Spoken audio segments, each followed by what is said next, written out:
nombre, era civil. Tenía tanta metralla en el cuerpo que no se podía ver si uno le miraba cuando estaba en el hospital y no definía si era blanco o era negro.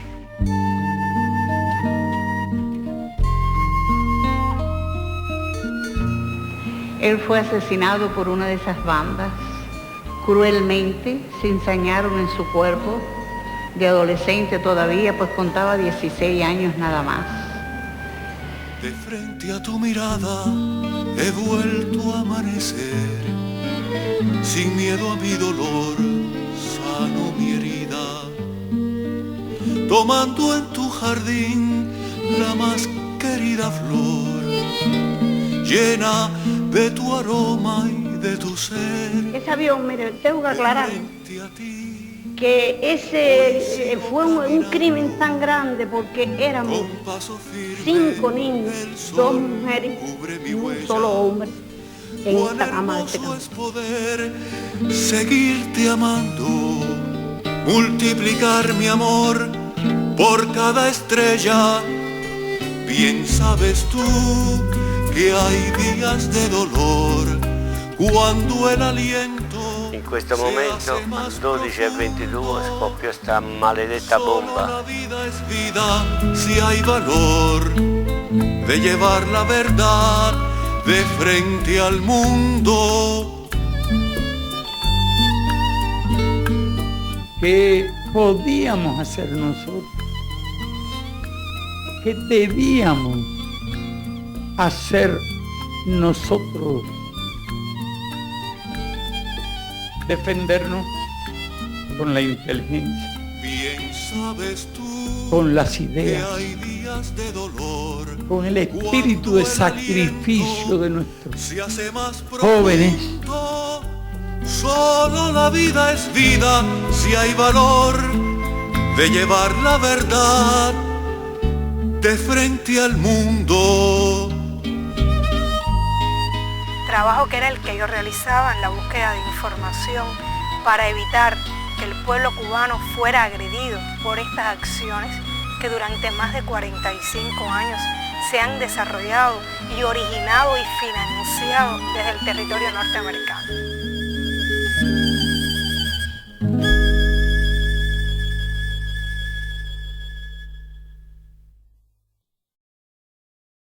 El mismo triunfo de la revolución procedente de Estados Unidos se comenzaron a organizar actividades terroristas contra Cuba. De los elementos que habían perdido el poder, de los batistianos, de los antiguos miembros del ejército de la tiranía, para tratar de atacar a Cuba desde el territorio de los Estados Unidos.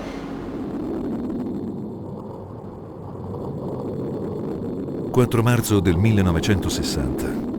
Alle 3:15 del pomeriggio una gigantesca esplosione sconvolge il porto dell'Havana.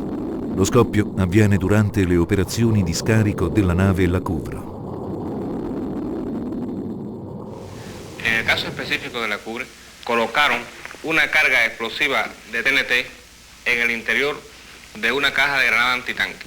Esta iba provista de una espoleta de percusión instantánea, atada a un cordel que salía a la parte exterior de la caja.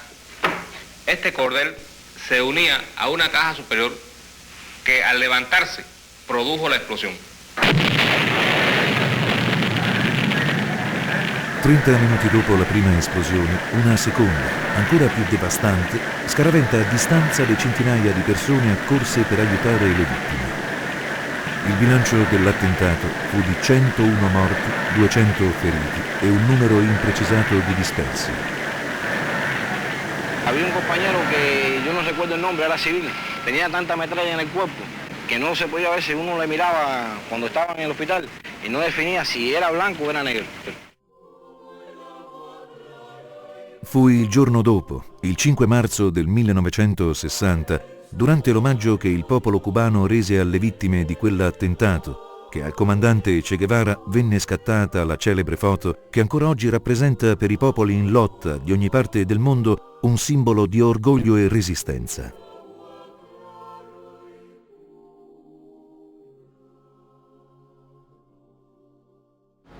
Pero también desde el mismo principio principios de la revolución, el gobierno de los Estados Unidos oficialmente concibió planes para atacar a Cuba, y dentro de esos planes el terrorismo jugaba un papel fundamental.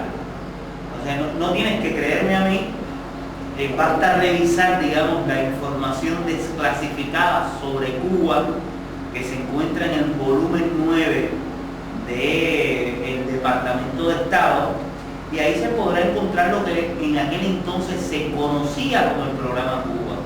Ese programa Cuba concebía la organización de una oposición tanto dentro como fuera de Cuba que justificase una invasión norteamericana, y también la hostilidad, la propaganda y la realización de actividades terroristas. En aquellos primeros años de la revolución seguramente encontrará, revisando la prensa, que no había día en que no se incendiase un cañaveral, en que no explotase una bomba, en que no se quemase una tienda por departamentos importantes, en que no se asesinase un campesino, todo como resultado de estas actividades terroristas. Por ahí está la cifra, como resultado de este tipo de agresión, más de 3.000 cubanos murieron, y una cifra aproximada quedaron con daño para el resto de su vida. Bueno, yo he sido perjudicada por lo más grande que puede ser una madre. La política agresiva de los Estados Unidos hacia nuestro país a través de las bandas contrarrevolucionarias, conocido por todo el mundo, que eran financiadas, apoyadas y armadas por la CIA. En la década del 60, en la zona del Escambray, se encontraba mi hijo, Manuel Ascunce Domenech, que fue asesinado por una de las bandas contrarrevolucionarias el 26 de noviembre de 1961. Él se encontraba allí en las montañas realizando una de las labores más hermosas, más humanas, como es la de enseñar. En este caso estaba enseñando a leer y a escribir a los campesinos para destruir el analfabetismo que existía en nuestro país tan grande, producto de la explotación, del atropello que siempre mantuvo el imperialismo yanqui en nuestro país. Él fue asesinado por una de esas bandas, cruelmente. Se ensañaron en su cuerpo, de adolescente todavía, pues contaba 16 años nada más. Y aunque las vidas humanas para nosotros no tienen precio, el imperialismo yanqui no tiene perdón. Y yo considero que deben pagar por todo el daño que nos han hecho y el que aún nos están haciendo. Pues no soy yo sola, han sido miles de madres en este país los que hemos sentido la garra criminal de ellos clavada en nuestras entrañas.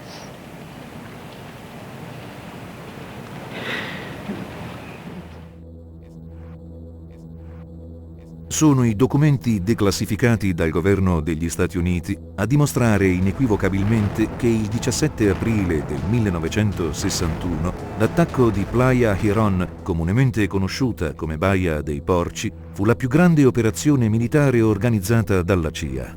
Le 72 ore di combattimento causarono 176 morti e oltre 300 feriti. Numerosissime le vittime civili. El 17 de abril del año 61, cuando nos trasladábamos en un camión desde la Ciénaga a Güey Grande, un avión bajó a la carretera y nosotros pensábamos que tenía alguna avería, y mi mamá se incorporó y le tocó en la cabina del camión que mi hermano mayor iba manejando, y el camión frenó y ese avión prácticamente pegado el camión nos ametralló con una calibre 50 y mató a mi mamá y dejó paralítica a mi abuela por parte de padre, hirió a mi hermano más chiquito en una pierna y un brazo, a mi hermano mayor sobre la parte posterior del cuello, y en aquella confusión, en aquella, no sé cómo pudiera decirle, tan grande que yo vi en aquellos horrores, de ver a mi mamá destrozada, le faltaba un brazo, todo el vientre destrozado. Mi papá trató de salvarnos cuando el avión pasó por encima del camión, porque él regresaba y seguía tirando. Entonces mi papá trató de salvarnos y los que quedábamos así, que podíamos caminar, y ese avión, mire, tengo que aclararle, que ese fue un crimen tan grande porque éramos 5 niños, 2 mujeres y un solo hombre en esa cama de ese camión. Ese avión le tiró a sabiendas que iba a matar niños y mujeres. Cuando nosotros nos trasladábamos ahí, que bajamos del camión, nos tiró hasta una bomba. Nos metimos en un montecito que había y tiraba tanto con las 50, con balas incendiarias, que donde quiera nosotros veíamos que se estaba incendiando el montecito, era un lugarcito chiquito. Ahí mi hermanito chiquito se estaba yendo en sangre y le estaban dando fatiga. Y nosotros no sabíamos cómo hacerle un torniquete, ni sabíamos nada. Y bueno, ¿para qué decirle? Aquello terminó prácticamente con nuestras vidas, con todos los que íbamos en aquel camión, quedamos traumatizados, porque usted sabe, el tribunal, pensando, ¿no? Cuando los niños pierden a su mamá, le queda la esperanza de su abuela. Pero mi abuela, al quedar paralítica, no pudo volver más para mi casa. Fui una niña triste, una niña que todavía estoy sufriendo, que no hay una noche de mi vida que yo no pueda pensar en el último momento que vi a mi mamá. Y yo, aunque esté llorando, tengo que ser fuerte. En cualquier parte del mundo que haya que denunciarlo, lo denuncio, lo digo. Di fronte al mondo, la Casa Bianca si attribuì la paternità dell'invasione di Playa Girón.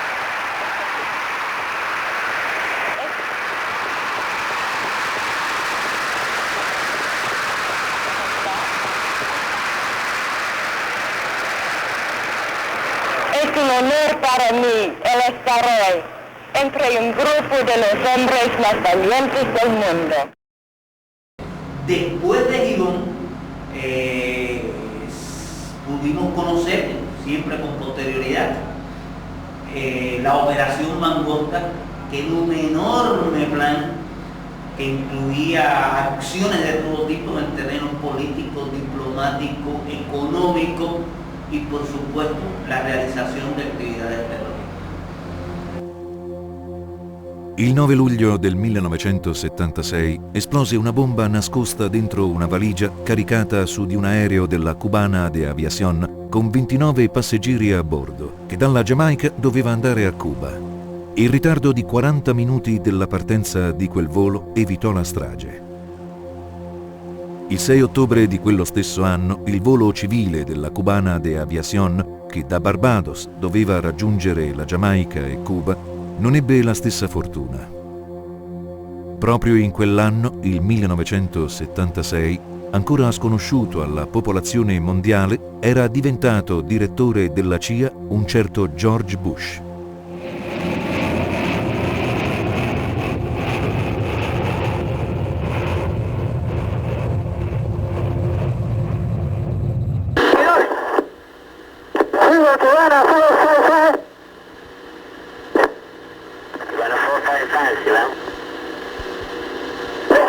an explosion and we are descending immediately.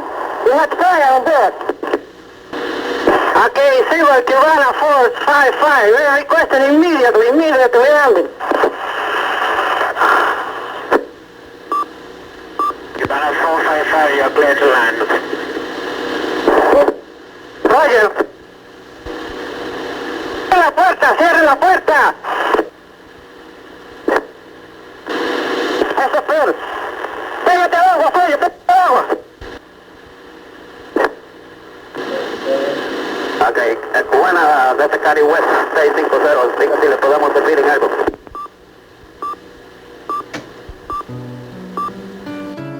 Morirono tutte e 73 le persone che si trovavano a bordo di quell'aereo, inclusa la squadra giovanile di scherma di Cuba che poche ore prima aveva vinto il campionato centroamericano in Venezuela. Solo los restos mortales de 8 cubanos han podido ser recuperados. Ellos se convierten así en símbolo de todos los caídos.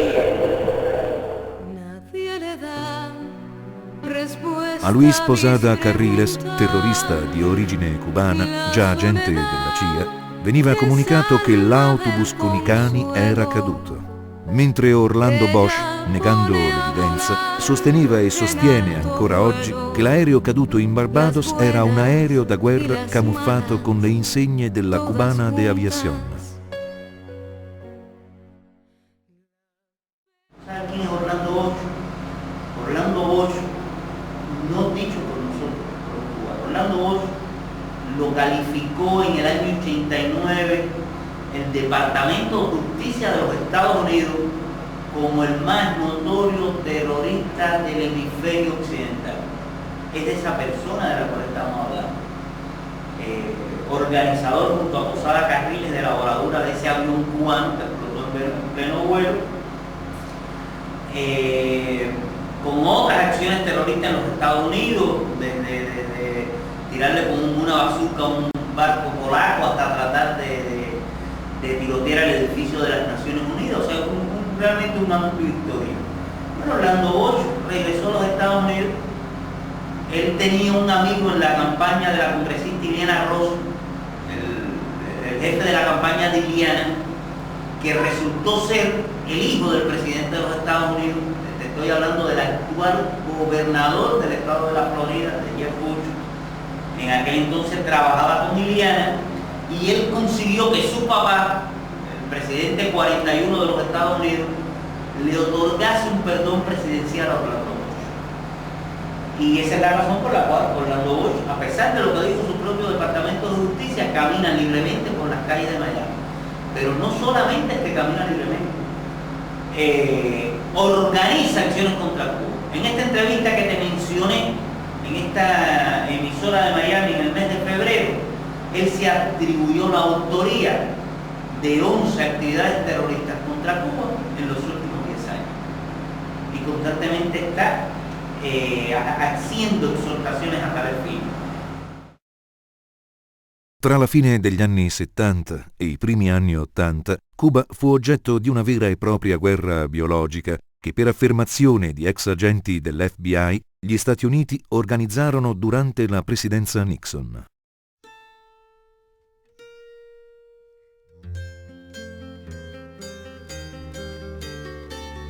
Per questa dichiarazione il terrorista Rosena non fu mai processato e le autorità nordamericane non iniziarono nessun tipo di investigazione. Como víctima una niñita de 5 años llamada Yamile Villalonga Isla, y aquí vengo a condenar al gobierno de Estados Unidos en nombre de todas las madres que, como yo, pasaron por esta situación, y condeno enérgicamente esa agresión psicológica contra todas las madres cubanas. Nel 1981 a Cuba ci fu un'enorme epidemia di dengue emorragico che in poche settimane colpì 344.203 persone. Gli Stati Uniti, applicando il blocco economico, si rifiutarono di inviare a Cuba le attrezzature necessarie per contrastare l'epidemia. Morirono 158 cubani, Di questi, 101 erano bambini.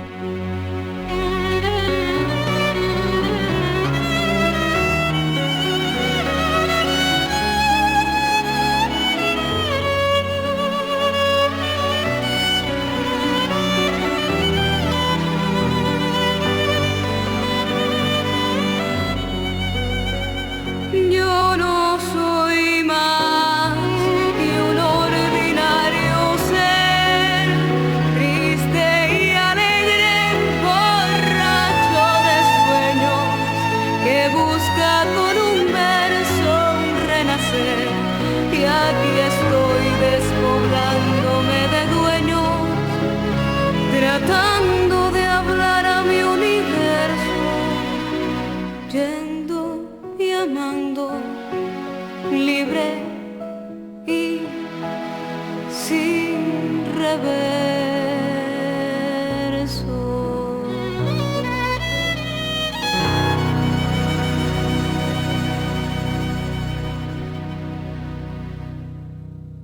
Si nos remontamos un poco más hacia esta etapa, como recuerdas, en los años 97 se produjeron una serie de explosiones aquí en La Habana, esencialmente en hoteles, restaurantes vinculados al turismo, para tratar de en aquel momento de impedir que Cuba desarrollase su potencial con relación al turismo, de amedrentar a los turistas extranjeros. En una de esas acciones lamentablemente murió precisamente un italiano. Tu vuoi sapere la storia di Fabio?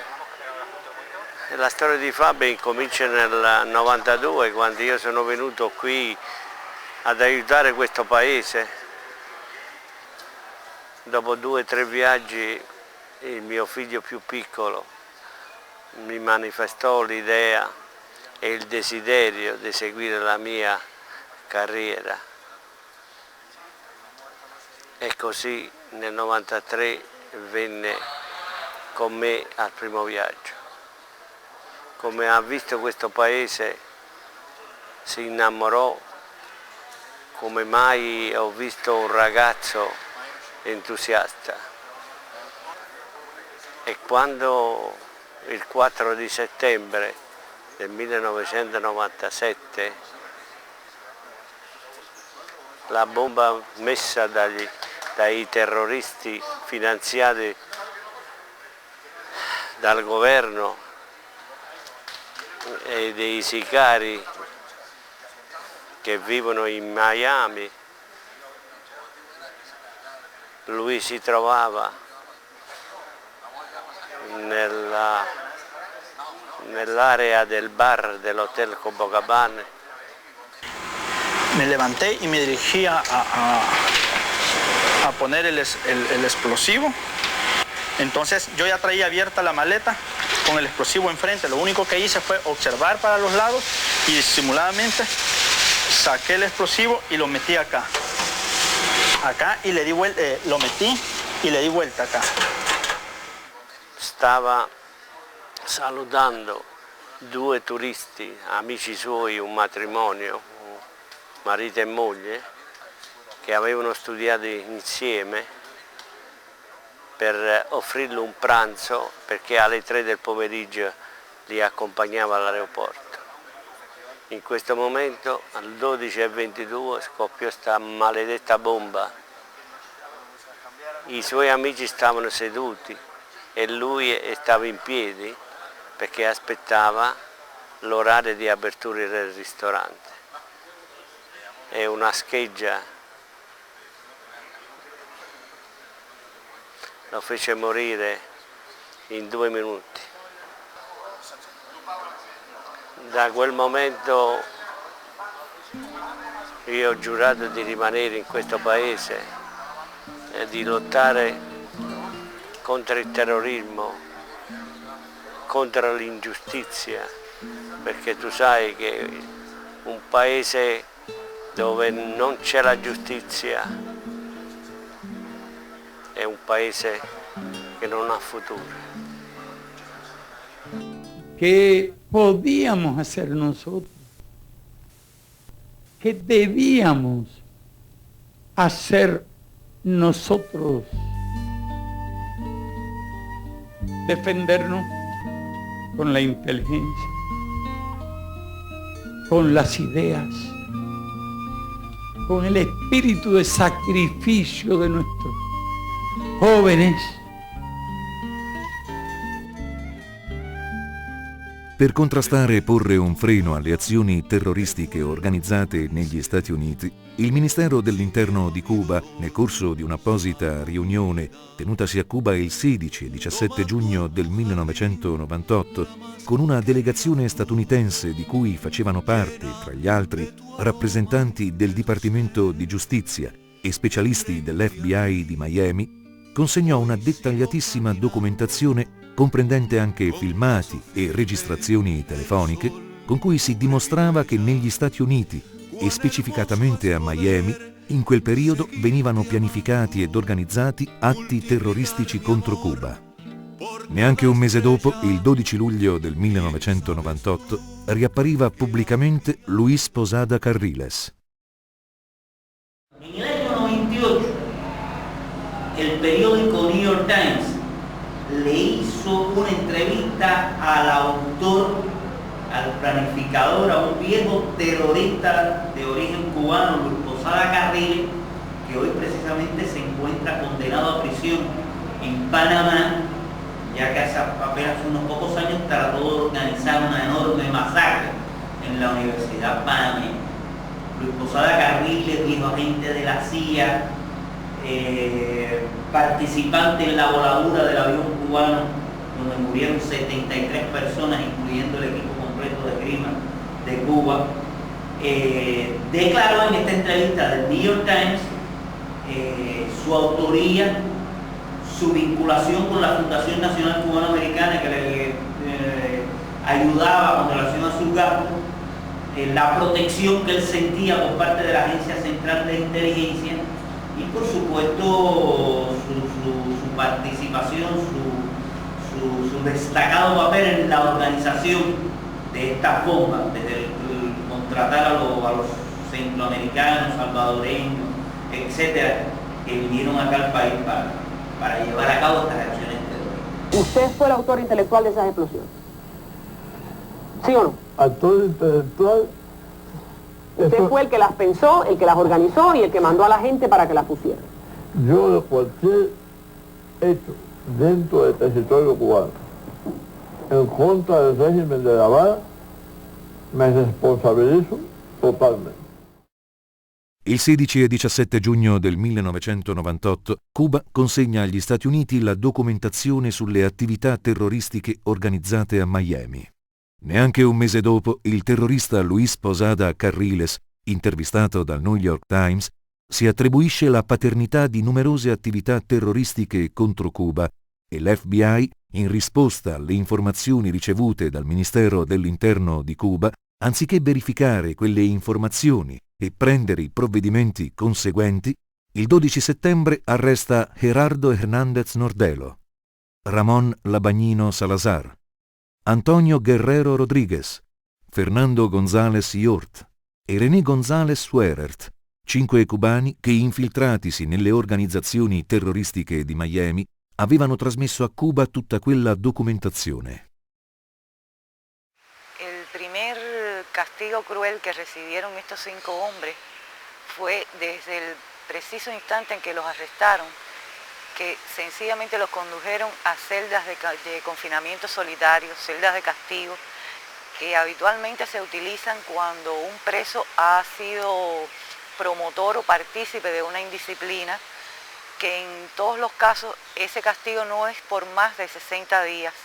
Y sin embargo ellos fueron sometidos a esta celda de castigo de confinamiento solitario durante 17 meses, desde el momento mismo en que fueron arrestados, cuando aún todavía ni siquiera habían estado junto con el resto de los presos del centro de detenciones de Miami. ¿Dónde está el carácter político del juicio este? ¿Dónde se manifiesta en lo fundamental? Se manifiesta en que, de acuerdo a la ley norteamericana, cuando uno va a hacer un juicio a una persona, es un sistema de jurados, no es el sistema de tribunal que tienen otras legislaciones, el juicio se le debe hacer, de acuerdo a la Constitución norteamericana, en un lugar donde la persona sea juzgada por un jurado imparcial.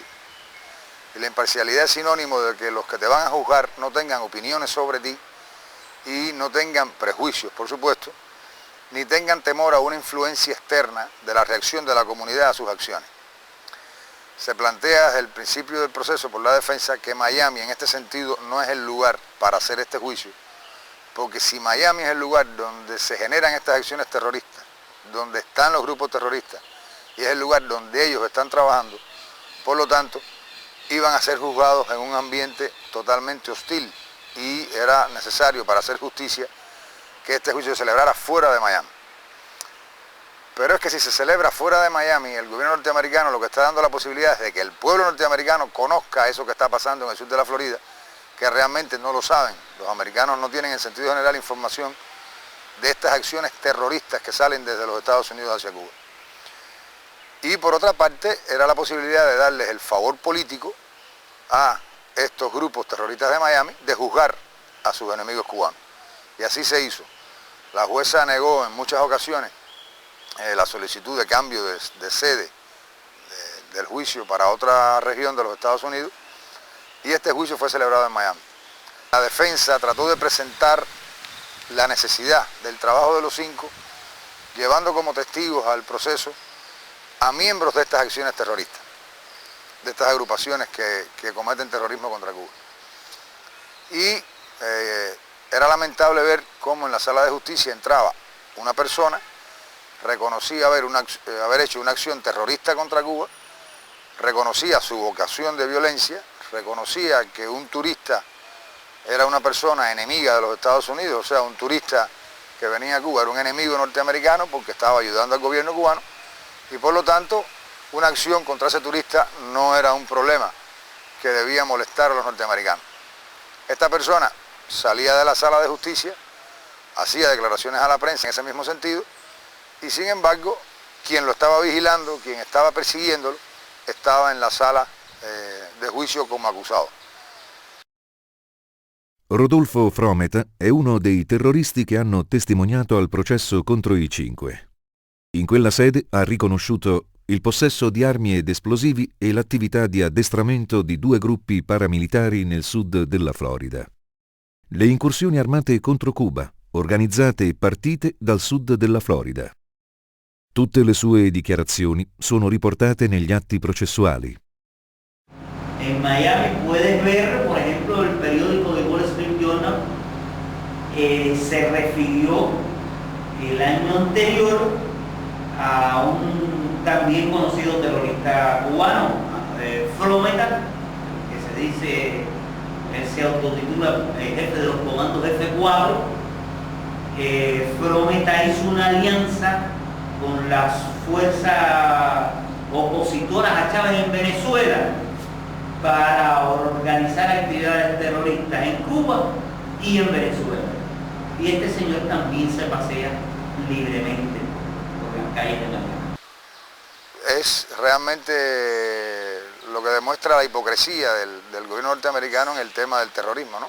Sobre todo en estos momentos que se está hablando de ataques preventivos, de luchar contra acciones terroristas en el mundo. Y por otra parte tienen en prisiones norteamericanas a 5 hombres que lo que hacían era luchar contra el terrorismo. Parecería que nos encontramos en un mundo donde hay 2 tipos de terrorismo. Un tipo de terrorismo malo, que es el terrorismo que daña a los Estados Unidos, y un tipo de terrorismo bueno, que es el que se practica contra Cuba desde el territorio norteamericano y contra otros países.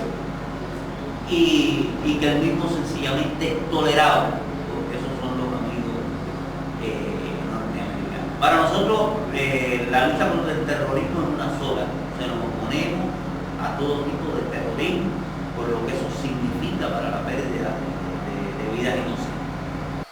Es lo que más marca en este sentido el carácter político del proceso, porque el propósito del gobierno norteamericano, como se ha visto recientemente, está precisamente en derrocar al gobierno cubano. Y esos grupos de Miami, con sus acciones terroristas, en definitiva, lo que han hecho es tratar de cumplir un objetivo político norteamericano, y por lo tanto estos 5 hombres son evidentemente sus enemigos.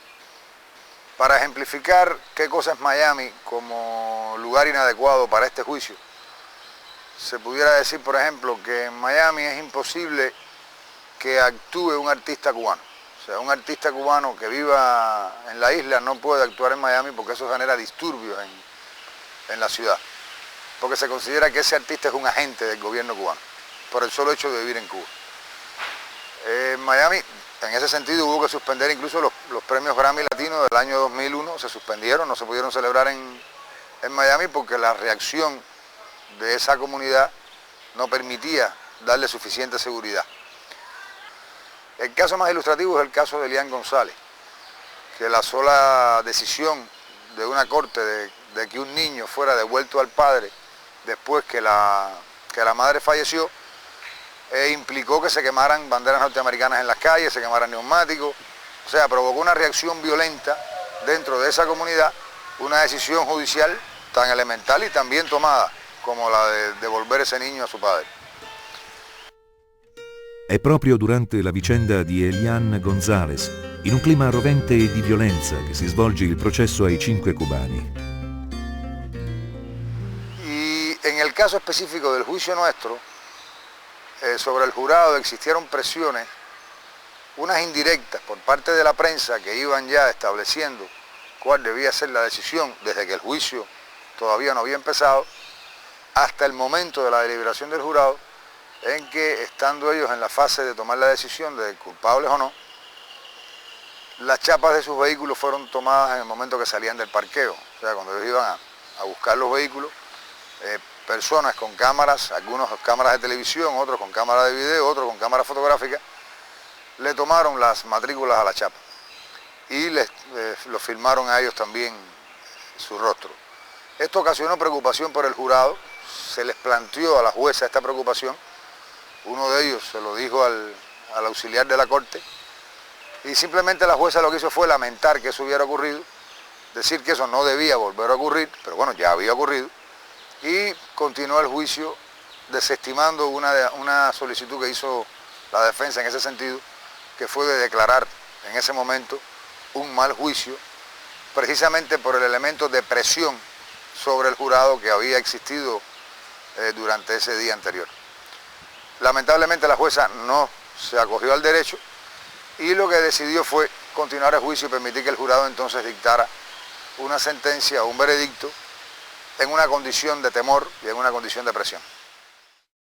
Al processo testimoniarono anche un consigliere dell'allora presidente Clinton, un generale di divisione dell'esercito degli Stati Uniti, un ammiraglio e un generale di fanteria della Marina Militare statunitense. Per quanto di loro competenza dichiararono che gruppi terroristici avevano operato nel sud della Florida con l'intento di provocare una reazione del governo cubano, che i 5 non avevano rappresentato in nessun momento un pericolo per gli Stati Uniti e che non si erano appropriati di informazioni segrete o riguardanti la sicurezza degli Stati Uniti. Non avendo avuto accesso a informazioni segrete e riguardanti la sicurezza degli Stati Uniti, i 5 non potevano dunque essere considerati delle spie.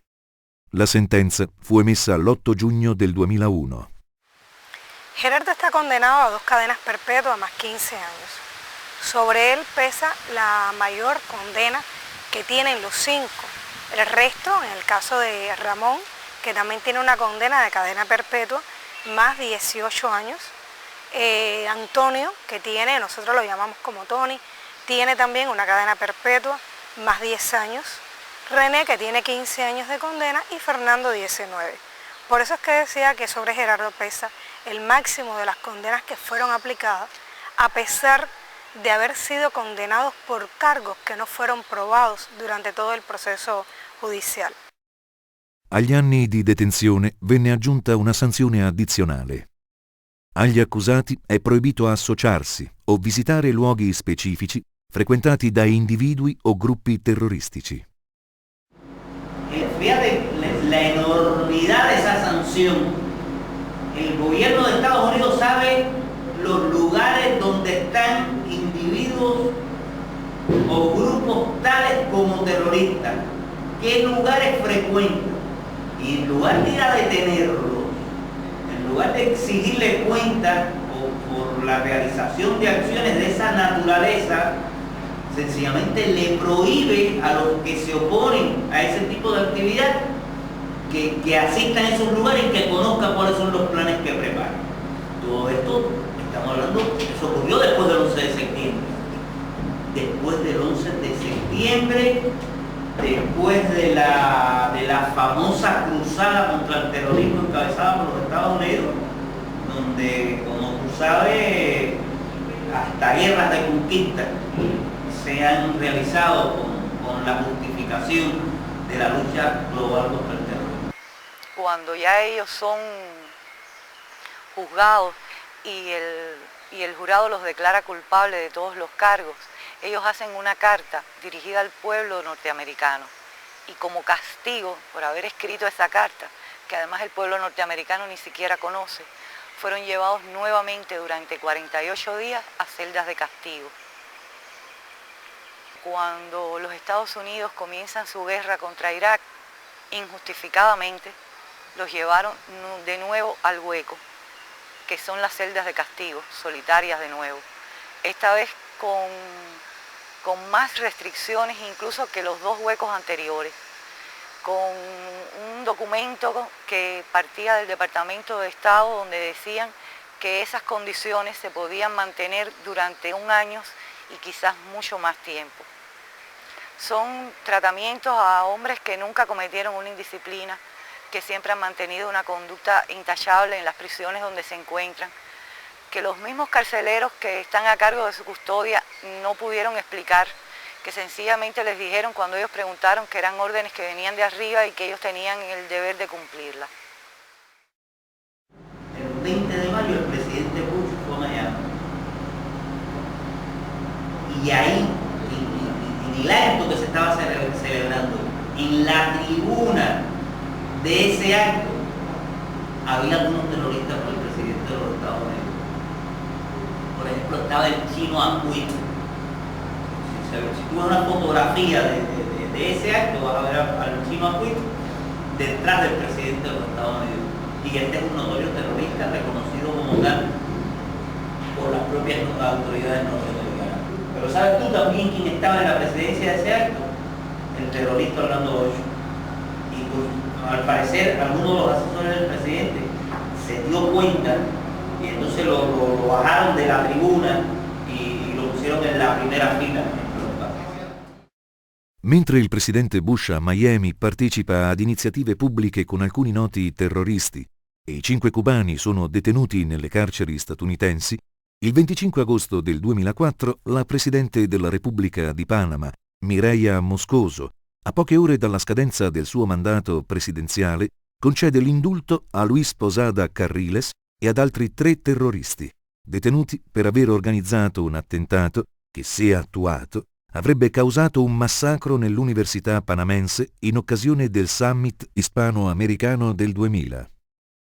Como noticia en primicia para todos ustedes, la conversación, el mensaje telefónico que le deja la presidenta de Panamá, la señora Mireya Moscoso, a quien fuera embajador de Estados Unidos en Panamá, el doctor Simón Ferro. Vamos a escuchar lo que le dice en la grabación a Simón Ferro, la presidenta Moscoso. Embajador, buenos días, es la presidenta para informarle que ya los 4 cubanos fueron indultados en la noche de ayer y que ya salieron del país, 3 van rumbo hacia Miami y el otro pues un rumbo desconocido. Hasta luego, un abrazo. Luis Posada Carriles trova ospitalità negli Stati Uniti e il suo avvocato Eduardo Sota chiede che gli sia concesso asilo politico poiché ha favorito gli interessi degli Stati Uniti d'America per 40 anni. Nel frattempo a Miami, l'ex presidente di Panama, Mireya Moscoso, riceve la medaglia per la lotta a favore della democrazia. Señor Bush, aquí están las víctimas de los crímenes y de los actos terroristas cometidos contra nuestro pueblo durante decenas de años. Pienso que usted tiene una responsabilidad ante esa opinión mundial, ante el mundo, ante el pueblo de Estados Unidos, ante las víctimas de actos terroristas contra norteamericanos que hayan tenido lugar en cualquier lugar del mundo, ante los pueblos de América Latina,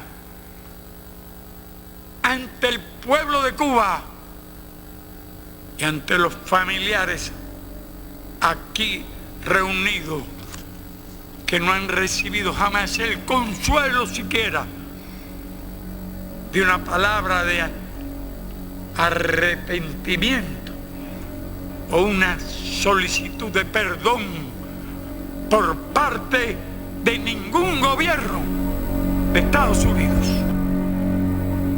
A mí me parece que ante una situación como la que yo te acabo de describir, que no ha cesado a lo largo de más de estos 40 años, bueno, pues por supuesto que Cuba tiene el derecho a defenderse. Si las autoridades norteamericanas no solamente no detienen, no juzgan a estas personas, sino que en muchas ocasiones las apoyan, las financian, las promueven, Cuba está asistido del derecho de conocer cuáles son los planes que contra nosotros se ejecutan. Y esa es la razón por la cual los 5 compañeros, los 5 héroes cubanos, pues se encontraban en territorio norteamericano. No obstante, no fue suficiente haberlos condenado a estas largas penas, sino que también sobre ellos se ha tratado de usar un nivel de presión, de chantaje, contra ellos utilizando a sus familias. En este caso, Gerardo y yo llevamos prácticamente 6 años sin vernos, 6 años donde él ha sido presionado precisamente para que entrara en un nivel de negocios con la Fiscalía y no llegara a presentarse al juicio para declarar todas las cosas que el gobierno norteamericano estaba amparando a través de los grupos terroristas las acciones contra Cuba.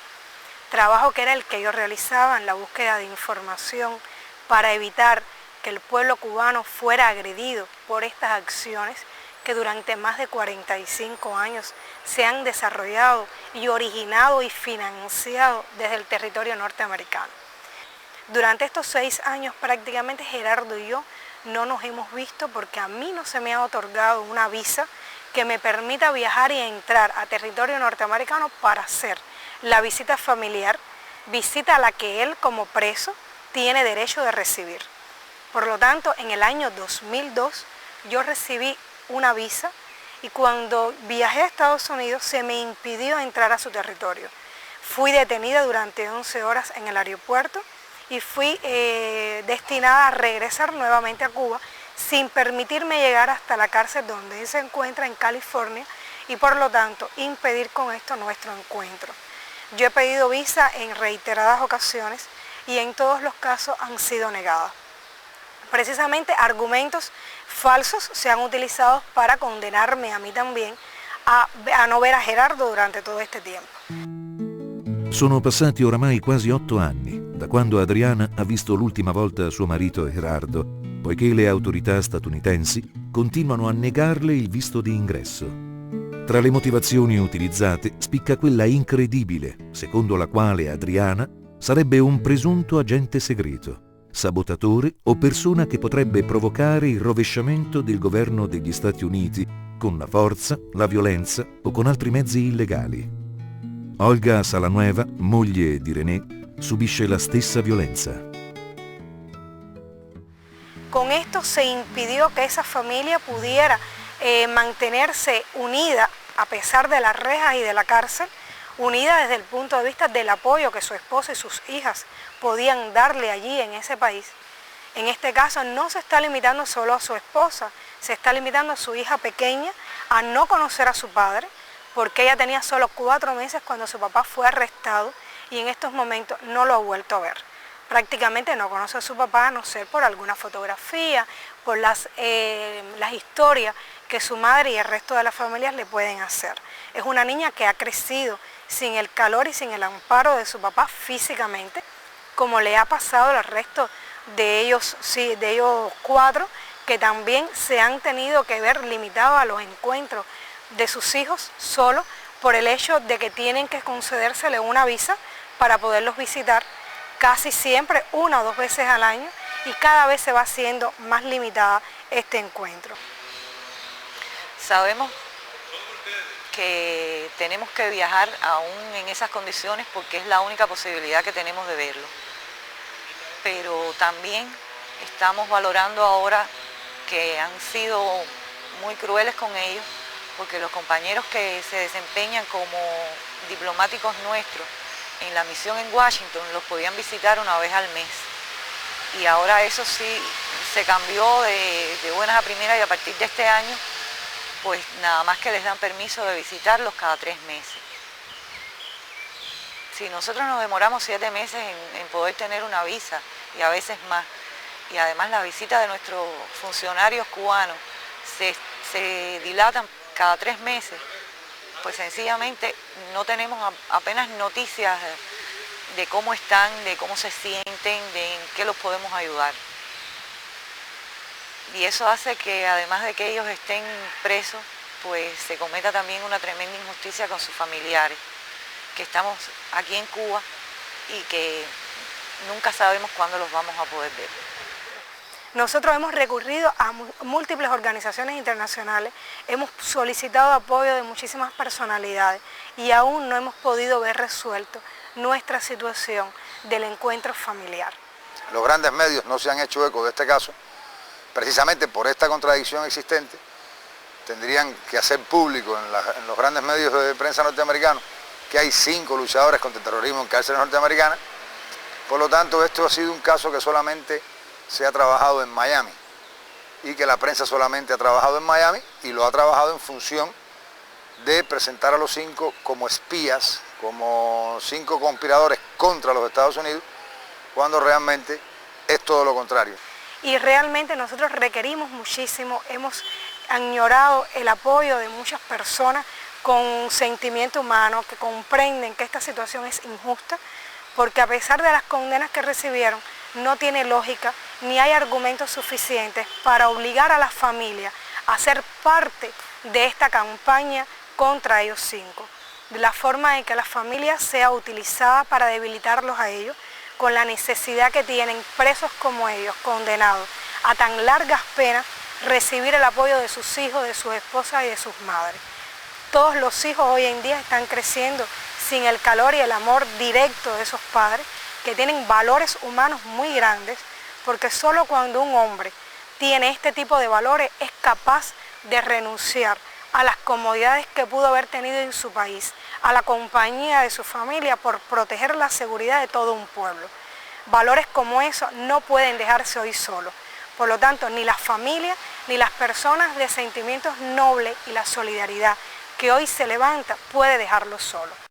Il 27 maggio 2005 il gruppo di lavoro sulla detenzione arbitraria della Commissione dell'ONU per i diritti umani preso atto che i 5 rinchiusi per 17 mesi consecutivi nelle celle di isolamento non hanno potuto accedere alle prove e incontrare gli avvocati per preparare adeguatamente la difesa, che fu loro negato l'accesso ai documenti processuali, poiché molti di questi furono segretati in quanto riguardanti la sicurezza nazionale degli Stati Uniti, che il governo statunitense ha sin dall'inizio del processo contribuito a presentare i 5 come colpevoli, che il giudizio non si svolse nel clima di obiettività e imparzialità che deve avere per concludersi in osservanza delle norme per un processo giusto, ha dichiarato che la privazione di libertà dei 5 è arbitraria e in aperta violazione dell'articolo 14 della Convenzione internazionale dei diritti civili e politici. Ha chiesto pertanto al governo degli Stati Uniti di adottare tutte le misure necessarie per porre rimedio a questa situazione. Il 9 agosto del 2005 il Tribunale d'Appello di Atlanta, all'unanimità, ha revocato le sentenze di colpevolezza e gli ergastoli ai quali sono stati condannati i 5, affermando che non hanno avuto un giusto processo a causa dei pregiudizi della comunità di Miami. La decisione disponeva lo svolgimento di un nuovo processo. Nonostante ciò, i 5 continuano ad essere detenuti nelle carceri statunitensi.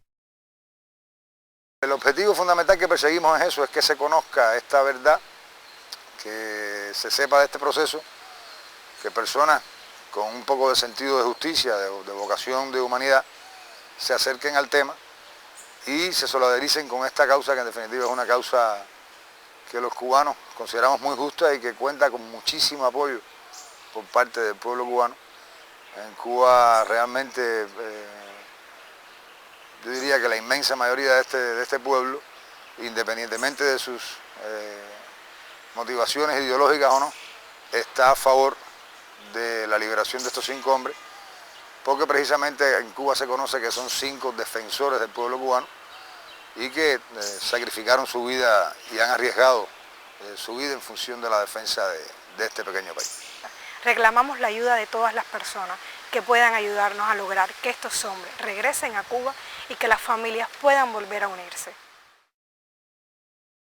Un mundo mejor es posible, pero cuando se haya alcanzado un mundo mejor es posible, tenemos que seguir repitiendo: un mundo mejor es posible, y volver a repetir después: un mundo mejor es posible.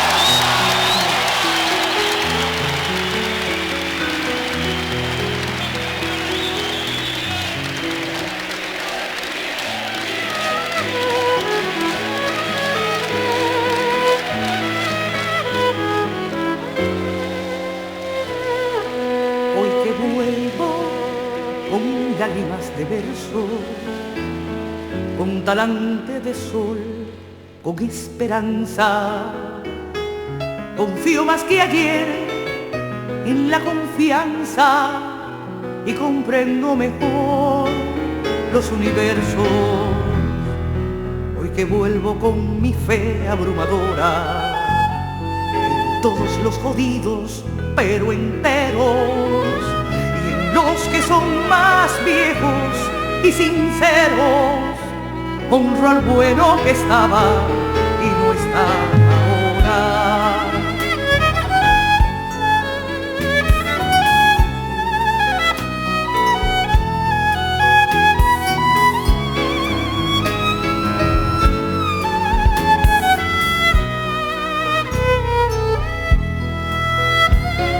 No creas que al volver antes estuve ausente de tu verde pradería. Yo he vivido en tu cielo y en tu nube, soñando sin cesar que estoy volviendo. Y al despertarme igual, no me sorprendo de andar por tus caminos todavía.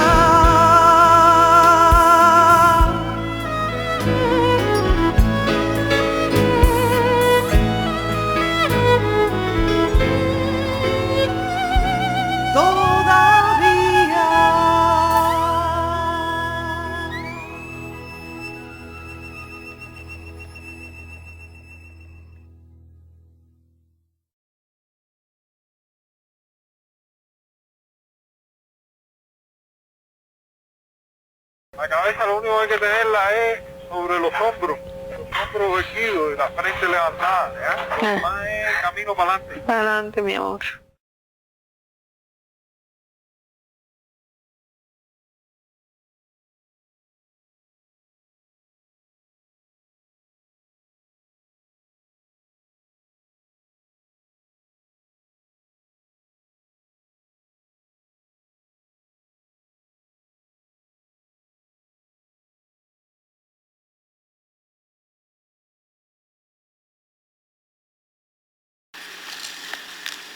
Queridos participantes en este ya histórico encuentro,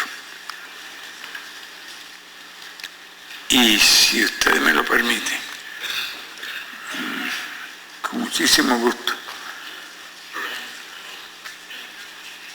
les digo: queridos compatriotas,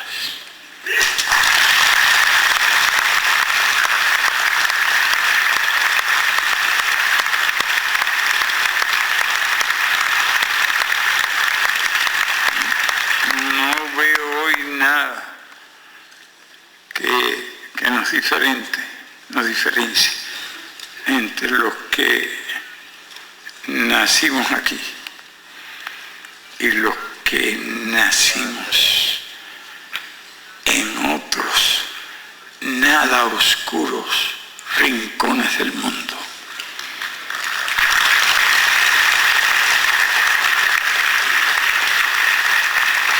Aunque hay algunos que piensan que todos procedemos de oscuros rincones donde nos hemos ganado el título de ser atacados preventiva y sorpresivamente por el mero hecho de estar reunidos aquí. Espero que no les alcancen las bombas, porque somos unos cuantos y vamos a ser cada vez más.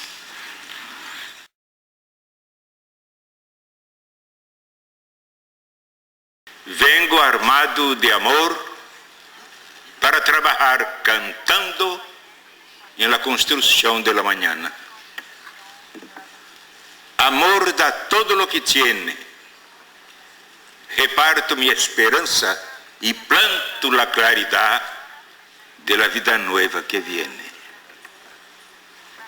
Un día, la cordillera chilena en fuego casi callaron para siempre mi corazón de compañero. Pero atravesé el incendio y sigo cantando públicamente.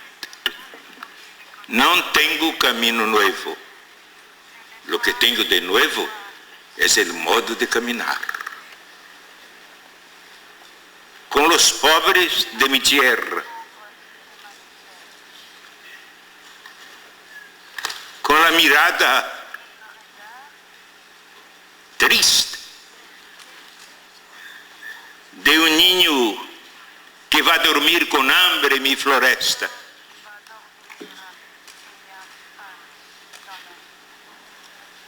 Con la ignorancia, fruto podrido de la miseria,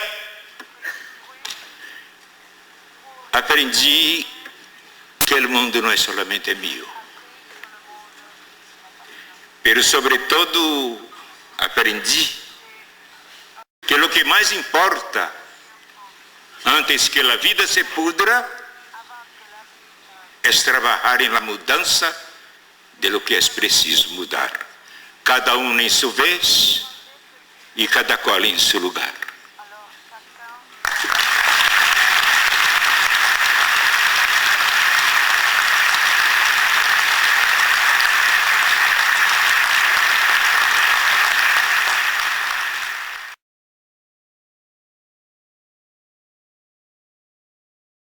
Mi nombre es Percy Francisco Alvarado Godoy, natural de Guatemala. Fui agente de la seguridad cubana durante 22 años, desde 1977 a 1999.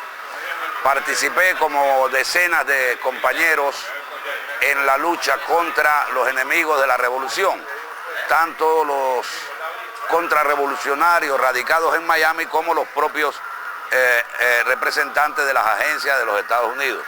Aquí hay una pequeña muestra de algunas de las acciones que ellos planificaron contra el pueblo cubano. Por ejemplo, aquí pueden verse distintos tipos de armamentos utilizados por estos enemigos de la revolución para perpetrar atentados y toda otra serie de asesinatos contra seres inocentes en Cuba.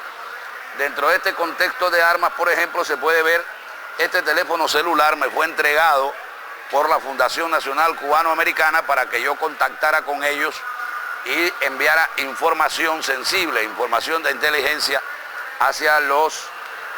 para los jefes de la Fundación Nacional Cubano-Americana. Podemos movernos. Estos son uniformes que fueron introducidos en Cuba por un ciudadano de origen norteamericano, Walter Vanderbilt. Los quiso introducir y realizar diversas tareas de sabotaje dentro de Cuba. Aquí abajo se pueden ver algunos de los contenedores son recipientes con doble fondo en los que venían ocultos toda una serie de propaganda enemiga, dinero falso y otra serie de medios que ellos utilizaban para alterar el orden ciudadano en Cuba. Unas fototablas elaboradas por nuestros órganos de seguridad del Estado en los que se observan billetes de moneda libremente convertible que fueron falsificados por la mafia de Miami y que me fueron entregados a mí en grandes cantidades. Por ejemplo, de estos billetes yo introduje 14.400 billetes en Cuba. El propósito de esta medida de introducir dinero falso en Cuba era caotizar la economía, afectar directamente la circulación mercantil, la circulación monetaria dentro de Cuba, perdón. Aquí podemos observar otros medios. Estos fueron introducidos por dos representantes de organizaciones contrarrevolucionarias en la parte norte de Pinar del Río, medios sumamente sofisticados que estaban dirigidos a crear asesinatos y sabotajes acá en Cuba. Como quieren ver, ballestas con puntas envenenadas y toda otra serie de material sofisticado. Aquí más adelante puedes observar, estos son algunos de los medios que fueron capturados al terrorista salvadoreño Raúl Ernesto Cruz León. Como pueden ver, él introdujo explosivos dentro de un radioreloj, dentro de un televisor. Ahí están todos los medios explosivos que traía este ciudadano. Aquí más adelante puedo enseñarte estos medios fueron capturados a Otto René Rodríguez Llerena y a María Elena González Mesa. Es decir, aquí estos fueron detectados para terroristas de origen guatemalteco. Traían el C4 dentro de tubos de pasta de dientes. Aquí puedes observar, también utilizaron equipos electrónicos para enmascarar las cantidades de C4, de material explosivo que trajeron a Cuba. Un doble fondo de un maletín también contenía C4. En mi caso particular, yo introduje este medio. Puedes observar, estos medios fueron entregados directamente a mí por Luis Posada Carriles, en Guatemala. Aquí tenemos, yo introduje 2 frascos de champú plástico que contenían 450 gramos de C4 cada uno, similares a idénticamente a estos. Eran ellos un reloj analógico con todo el mecanismo detonante para hacer explotar. Aquí, por ejemplo, puedes ver granadas, medios incendiarios y armamentos capturados a nuestros enemigos. Como puedes ver, contra Cuba se ha desarrollado durante más de 40 años un sostenido terrorismo que ha provocado al pueblo cubano más de 2.000 muertos, más de 3.000 muertos y 2.000 heridos. Es importante destacar que pudieran haber sido mucho más, pero gracias a la labor de nuestros 5 héroes y de otros compañeros que han tenido que defender a Cuba dentro de las entrañas del monstruo, se ha permitido contrarrestar muchos de estos planes y evitar una mayor cantidad de muertos para nuestro país.